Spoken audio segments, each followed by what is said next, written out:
Now that was entertainment. Of course, nowadays kids have all these electronics, action, lights, sound, and whatever genius can come up with the next idea to hold their interest can make a bundle.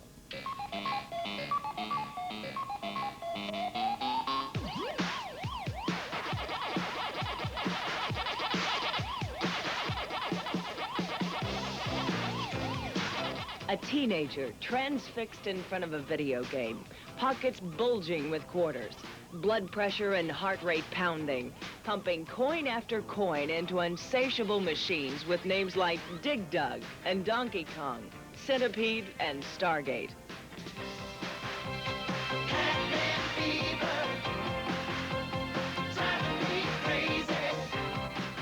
But wait, something isn't right. Could this kid actually be getting bored on a game that had him addicted only yesterday and was invented only a month ago? Is his attention span so incredibly short that this electronic wonder is headed for the video junkyard? Well, if this video game is like most others in America's arcades these days, it probably will have a very short life. With the help of brand new Laserdisc and computer technology, the video game people hope to put the amusement back into amusement centers. They call it interactive video, and they hope it'll send Donkey Kong into the dark ages and crown Dirk the Daring king of the coin box.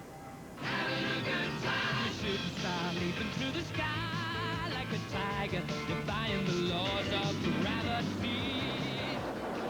The Laserdisc technology has boosted the quality of these games into hyperspace.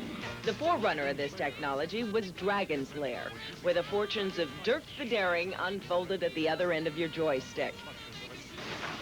The man responsible for perfecting Dragon's Lair is Rick Dyer, a 29-year-old electronics engineer. I think we should have a basement of the haunted house where there's kind of... He realizes that even these games will be outdated before too long, so he's preparing a system that is even more revolutionary. Why don't we include like a map or something? This system is not meant for the arcades. It's a system for the home. Rick Dyer calls it Halcyon. I'm going to create a world that's so real to you that you will have trouble distinguishing between what's real and what isn't.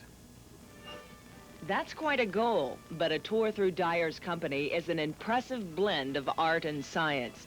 Animators in one room creating the characters and the backgrounds of mythical worlds. Technical wizards in the next, programming the computers that will make that animation spring to life. And in the back is an empty warehouse, waiting for an inventory. The cornerstone of the Halcyon system is a computer that you talk to.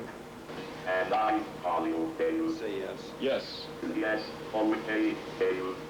By repeating certain words into the computer, it records a voice print. Then every time you play, it recognizes your voice and even remembers your weaknesses the last time you played. Release. Right now, there are 6 games designed for Halcyon. Every few seconds, you must make a decision. Success depends upon your ability to reason and remember and recognize all the clues you've received along the way.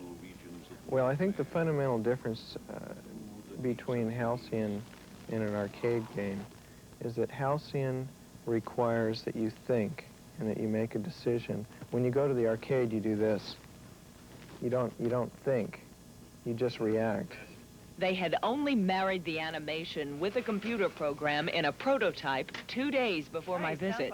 So I had the honor of being the first outsider to ever play Halcyon.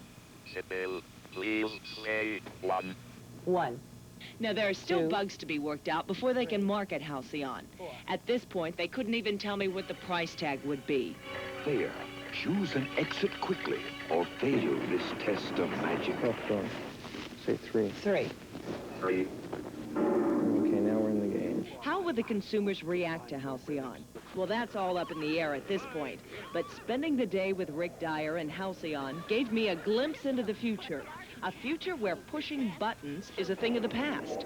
Where we talk with our computers, and they talk back. Well, just like the hero in his Dragon's Lair, Rick Dyer and Halcyon are going to have to fight off a lot of monsters in the marketplace in order to survive. According to a recent article in Business Week magazine, many arcade owners are saying the entire video game industry is dead. Less than a year after the Laserdiscs were introduced, they're generating about half the income as the old video machines, and almost no profits. Still, maybe Halcyon is going to capture the imagination and the allowance of America's kids. Time to buy? The average home buyer last year was 34 years old, made 30